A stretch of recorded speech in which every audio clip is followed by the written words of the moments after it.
Today I'm going to paint a glossy beetle. Hi friends, I'm Olga Koelsch, watercolor artist, teacher and a book author. Welcome to my studio. Firstly, let's make a drawing. Let's find the center of the paper and then draw an oval shape. Just oval shape, super symmetrical. Don't have a drawing here, just oval shape. And then we cut this shape a little bit above the center, and then we make small deepening in this cut, and then again we cut about 1/3 from the top. Here will be the head. I just bring from the top of the oval. Here will be a small little triangle, division between the wings, antennas, also some moustache around, upper legs, just a stroke and symmetrical one, thickness, and then some zigzag. Same zigzag. Then middle leg, a middle leg, just small angle, a bit more than 90 degrees. Again, thickness and zigzag. Thickness, zigzag. And the bottom legs, more like S strokes, thickness, and then zigzag. And small hooks on the very end of each leg. Then you can lighten up the drawing, kneadable eraser. And now let's firstly glaze our beetle with clean water. The upper part, but just glazing with water. And while water is sinking into the fibers of the paper, while it's distributing there, we will create our super bright mixes. So it's time to use the most bright paints. For example, I can use this leaf green, which I very rarely use, but right now feels like a great moment. Turquoise. You should not necessarily repeat my colors. You can create your own palette. You can use something purple, but what's important that today you really go bold with the bright colors. That looks already fun. Let's start from the light ones. I will add something in the middle, this bright green. Again, you can use your favorite paints. Maybe lemon yellow would be nice. Everything what makes you happy, makes you smile and makes it bright. So like this. I can also already all together paint the head. What can be next? For example, turquoise. I added a little bit around and basically just let it all flow. How fun is that?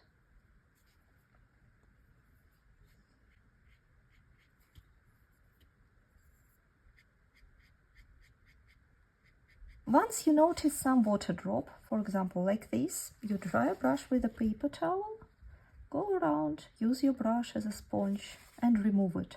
Otherwise, after it dries, it will create these backgrounds, not necessarily what we want.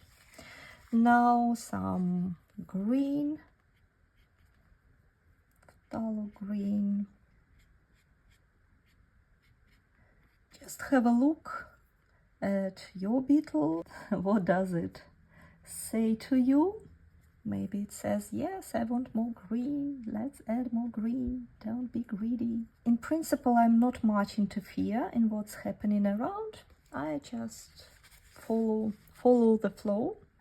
And then the purple one. And with the purple one, I go around the edges. With the previous colors, I went from the middle of the painting And with the purple I will go around the edges, so that will help me to emphasize the shape, to correct the shape if necessary, and also combine greens and purples.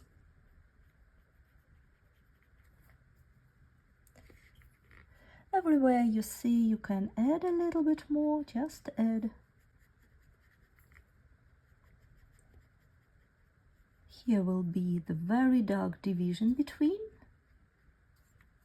and I want to let it flow inside the bottom part. You see that flow? You can always increase the flow, just adding more and more paints into some area. And then again, let's paint around. That's really fun moment. I see that my paper is getting a bit dry, so I have to move a little bit faster or dilute my purple mix with a decent amount of water.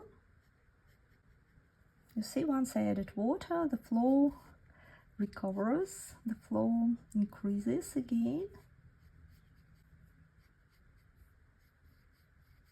About this. Let's work a little bit on the top. I want to add also a bit of outline to the upper part, and at the same time with my dark purple I can create those moustaches, let's call them moustaches.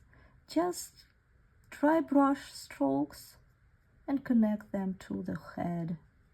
Then I can dry my brush with a paper towel and help some flow drag out, so to say, the dark colors into the light section. I will switch to a smaller brush, for example turquoise. It's nice if you, right now we were painting wet and wet, and now we can paint dry on dry basically, and create some texture, just attaching small brush strokes one to another and following the general shape we created. I'm not bothering on what's happening in here.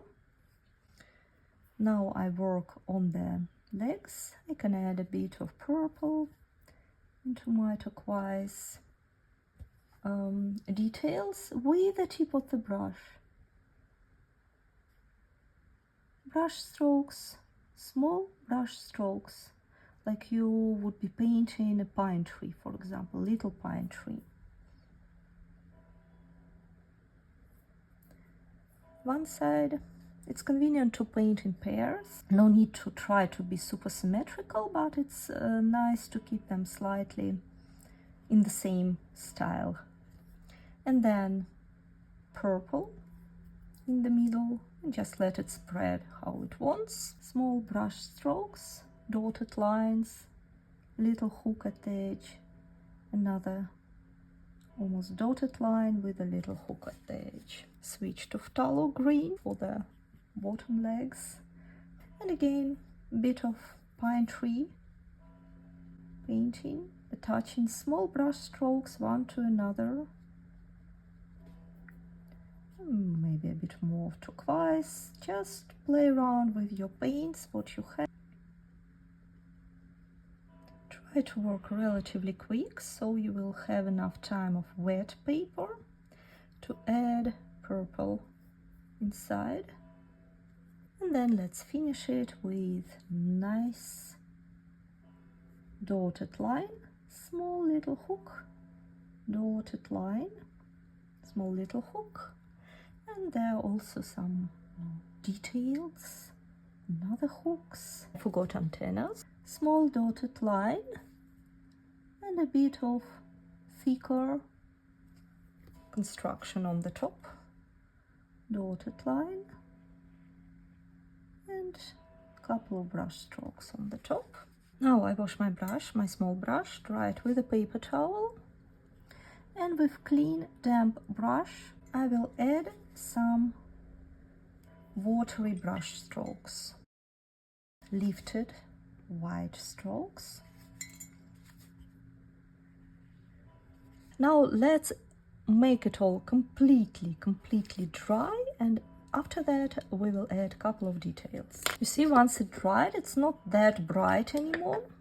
I switched to my smaller brush, my purple mix, and I think I will use both turquoise and purple. First of all, I would like to add details on the head, divide the head from the shoulders part. Just a line. And then here this sort of triangle,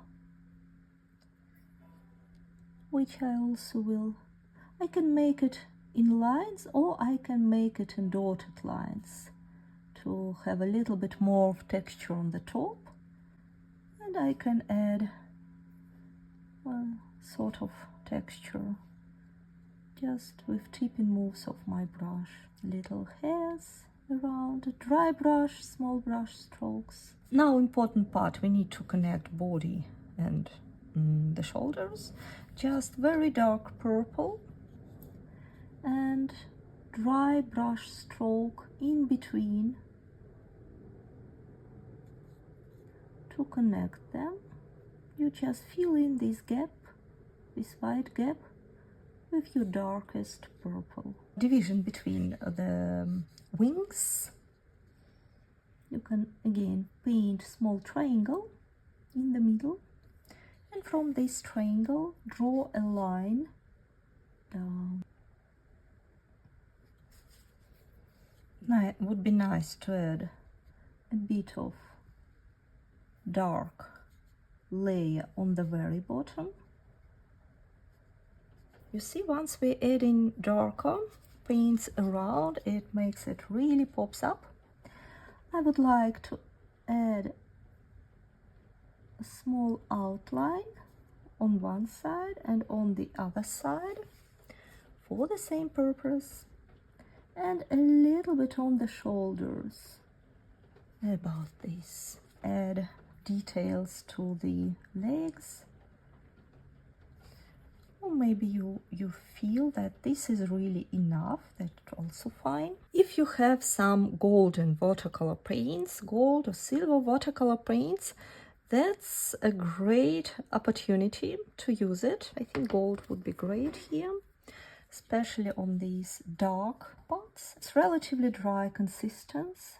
I move my brush freely around the edges, adding some golden glare. You can probably hear my brush is dry. Therefore, it creates this very uneven texture that allows me to add this very nice frosting on the beetle.